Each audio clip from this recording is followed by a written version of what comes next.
Big pass ஹவுஸ்ல பார்வதியோட நிலைமை இப்ப கவலைக்கிடமா தான் இருக்கு.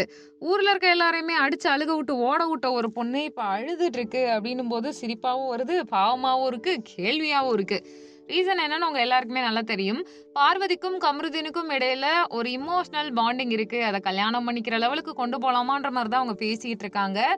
ஆக்சுவலா கமருதீன பொறுத்தவரைக்கும் ஒரு நல்ல ஆக்டர் தான். பட் எந்த இடத்துல எப்படி பேசணும், எப்படி நடந்துக்கணும், யார எப்படி ட்ரீட் பண்ணணும் அந்த இது எதுவுமே அவருக்கு தெரியாது. அண்ட் அவருக்கு ஃபேமிலி பேக்ரவுண்டும் இல்ல. நெறைய பேர் என்ன சொல்லிட்டு இருக்காங்கன்னா, கமருதீன் வந்து ஃபினான்ஷியல் பேக்ரவுண்டுக்காக பார்வ உஷார் பண்ணியிருக்காரு அப்படின்ற மாதிரியும், இன்னொன்னு அது அவருடைய கேமா இருக்குன்ற மாதிரியும் சொல்லிட்டு இருக்காங்க.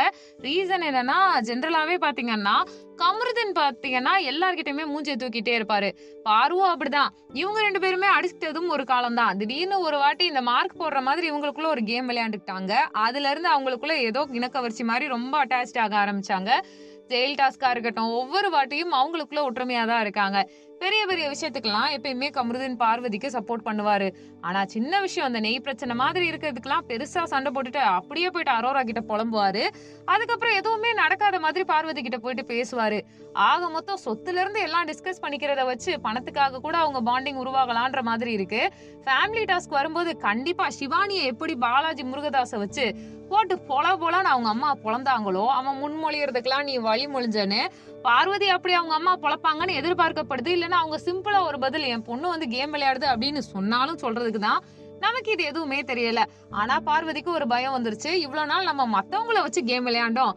ஆனா நம்ம எமோஷன்ஸே இப்ப கேமா மாறிட்டு இருக்கு. நம்மளால இதை ஹேண்டில் பண்ண முடியுமான்னு தெரியல. வெளியில என்ன நடக்க போகுது, நம்மள எப்படி மத்தவங்க பாக்குறாங்க, அம்மா எப்படி புரிஞ்சுக்குவாங்க, இந்த கேள்விக்கான பதில் யாருக்குமே கிடைக்கல. ஊர்ல இருக்க எல்லாரையுமே ஏதாவது ஒரு பேச்சிலேயே மாட்டி விட்டுட்டு அவங்கள ட்ரிகர் பண்ற பாரு இப்ப அழுதுட்டு இருக்காங்க. இத பார்க்கும்போது ஒரு பக்கம் பாவமா இருக்கும், சில ஹேட்டர்ஸ்க்கு ரொம்பவுமே கடுப்பா இருக்கும். ஆனா நாய் குலைச்சது எதுக்காக அப்படின்றது ஹவுஸ்மேட்ஸ் யாருக்கும் தெரியாது. இவங்க 2 பேரும் ஒன்னா தூங்க போனாங்க. தூங்க போற சமயத்துல நாய் குறைச்சிருக்குன்னா நாய் குறைக்கிறதுக்கும் பாருக்கும் ஏதோ சம்பந்தம் இருக்கான்ற மாதிரி சந்தேகங்கள் வந்துட்டு இருக்கு. இது ஃபேக் பிஆரா கூட இருக்கலாம்னு சிலர் சொல்றாங்க. உங்க கருத்து என்னன்றதை கமெண்ட் பண்ணுங்க.